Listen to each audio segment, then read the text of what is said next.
नाराजी टोकाला आहे. भुजबळ हिवाळी अधिवेशनासाठी नागपुरात जाणार नाहीयेत. येवला आणि लासलगावमध्ये कार्यकर्त्यांशी बोलणार आणि मग पुढचं ठरवणार असं भुजबळांनी म्हटलंय.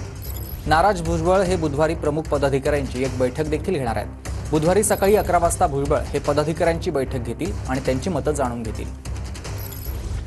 त्या कार्यकर्त्यांशी बोलू, येवला लासलगावला जाऊ, येवला लासलगावला जाईन, लोकांशी बोलेन, स्पर्धा परिषदेच्या पण कार्यकर्त्यांना भेटेन, नाशिकच्या कार्यकर्त्यांना भेटेल, बाकीचे जे आहेत जिल्ह्यातले सगळे जे आहेत इतर महाराष्ट्रातील त्या लोकांशी सगळ्यांशी बोलून मग काय ते मी ठरवेन. जाणार का आपण अधिवेशनला? नाही जाणार आता मी झालो हजेरी लावून आलो. आता जाणार नाही का आपण? नाही आता नाही जाणार.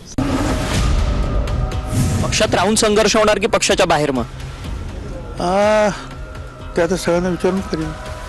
पण एक आहे, जहाँ नहीं चाहना वहाँ नहीं रहना. मी केवळ मंत्रिपदावरून मंत्रिपद मला दिलं नाही म्हणून मी नाराज नाही.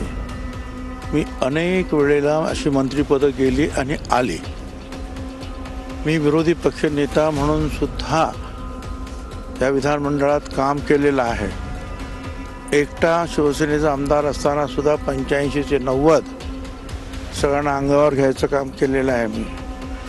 प्रश्न हा मंत्रिपदाचा नाही, ज्या पद्धतीनं ही वागणूक दिली जाते आणि अपमानित केलं जातं त्यामुळे मी दुःखी आहे.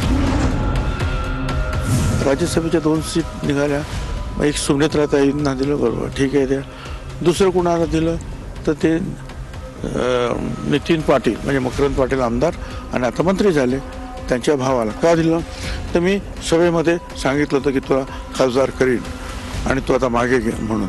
अरे हे काय पद्धत आहे काय? आणि तो माझा आवाज खरं करण्यासाठी त्याला मला पाठवायचं. म्हटलं मी गेलो तर फायदा होईल पक्षाला, काय समजून घ्या तुम्ही. त्यावेळेला नाही दिलं. आता ते म्हणायला लागले जेव्हा मंत्रिपदाची शपथ घ्यायची वेळ आली की तुम्ही राजीनामा द्या आणि आता राज्यसभेवर जा.